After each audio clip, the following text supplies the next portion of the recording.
La défaite du Sénégal redistribue les cartes dans ce groupe B du CHAN 2023, donc il faudra attendre désormais la dernière journée, la phase des poules dimanche prochain pour connaître les qualifiés. Si l'Ouganda est en bonne posture, tous ont leur chance en main pour passer au second tour. Mais d'ores et déjà, on va passer à la revue des différentes performances des joueurs sénégalais. Il faut retenir que les Lions locaux ont beau dominer la partie, se procurant d'ailleurs d'énormes opportunités pour scorer, mais le réalisme des hommes de Militen Sredovic aura été impitoyable. Grâce au but de Karissa sur le seul tir cadré côté ougandais, les crânes ont fait tomber les Lions locaux qui, vu leur prestation, méritaient au moins de repartir avec le point de nul. Retour sur les prestations contrastées des Lions locaux lors de cette frustrante défaite 1-0. Entamons ce sujet par le gardien de Génération Foot, Pape Amadou Sy. Il n'a quasiment rien eu à faire dans ce match complètement dominé par le Sénégal, même s'il a tout de même encaissé le seul et unique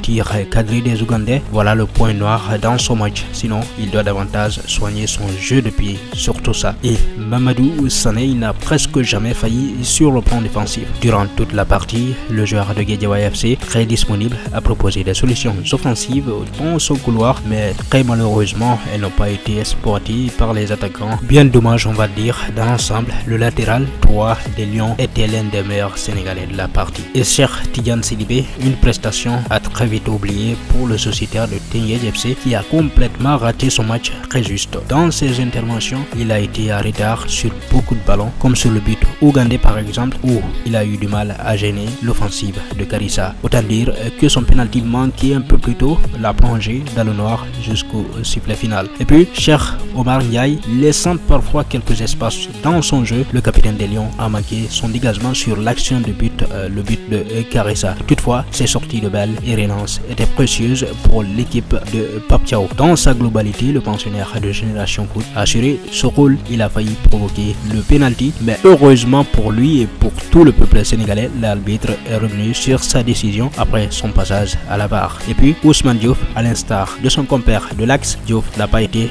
ridicule. En seconde période, par exemple, il a récupéré plusieurs ballons assez haut en mettant une grosse pression sur la défense de l'Ouganda. Physiquement très intraitable, Diouf a tout de même manqué de vigilance sur l'action de but de Karissa. Et puis Mamadou Lamine Camara, cet espoir sénégalais, maître à jouer de la bande à Pape Thiaw, il a brillé dans son registre, surtout pendant la première mi-temps. Très à l'aise avec le ballon, Lamine Camara s'est également montré tranchant et inspiré sur le plan offensif. Plus arrêté en seconde période, il a fini par disparaître des radars au fil des temps. Ousmane Marouf également en position de sentinelle, le joueur de Teungueth a été précieux sur les récupérations et les pressings. Il a perdu quelques ballons en seconde partie, d'où son remplacement par Libas Ngom. À ce dernier, il n'aura fallu que 4 petites minutes sur le terrain pour prendre un rouge. Dommage, l'arbitre ne lui a pas pardonné sa vilaine faute sur le milieu ougandais, une entrée cauchemardesque également à oublier pour Ousmane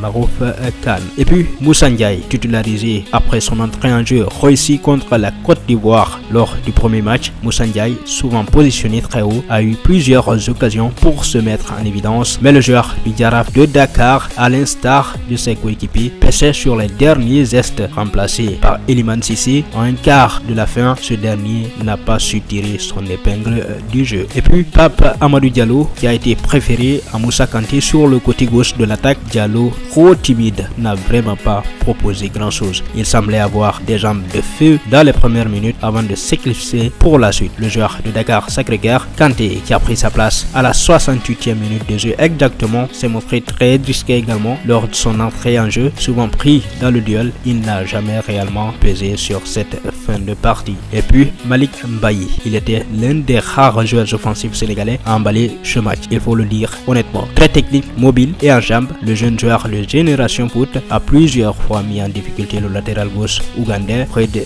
Djilf en l'occurrence. Mais l'attaquant excentré a toutefois manqué d'efficacité et de justesse. Remplacé par Raymond Dour à la 80e minute, le joueur de Casasport a cédé sa place quelques minutes plus tard suite à une blessure à l'épaule. Dommage pour les hommes de Pape Thiaw. Et puis il y a ce joueur de Guédiawaye FC, Cheikh Ibra, qui s'est battu comme un beau diable pour peser sur les débats, mais très malheureusement il n'a jamais réussi à se mettre en évidence dans la zone de vérité. Un peu brouillon dans ses passes, on retiendra tout de même son jeu de dos qui a mis en danger la défense ougandaise chance pourvu qu'il retrouve son meilleur niveau pour le dernier match des Lions.